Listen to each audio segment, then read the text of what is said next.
Good morning. শুভ সকাল। আজকে বারটা হলো বৃহস্পতিবার। আর দেখো আমার গাছে কত ফুল ফুটেছে। আর বন্ধুরা, তোমরা সবাই কেমন আছো? আমিও খুব ভালো আছি। আর এগুলো আমার গাছের ফুল, সব ফুলই গাছের। আর দেখো ঠাকুর সাজিয়ে ফেলেছি, ঘটও পেতে ফেলেছি যেহেতু বৃহস্পতিবার। আর কত সুন্দর লাগছে আমার রাধা মাধবকে। আর এখন সন্ধেবেলা, সন্ধে দিচ্ছি।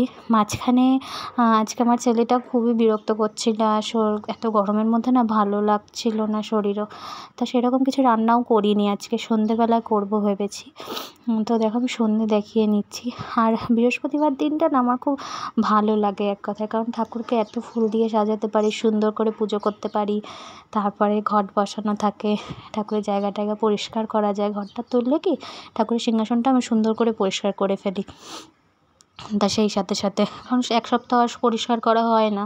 আর এখন আমি ধুনো দেবো বলে ছোবাটা জ্বালাচ্ছি। এই দেখো, ছোবা আমি 1 মিনিটে জ্বালিয়ে ফেলি, কিন্তু আজকে জানো তো জ্বালাতে আমার 2টো কাঠি লেগেছে। দেখো, 2টো কাঠি দিয়ে জ্বালিয়েছি।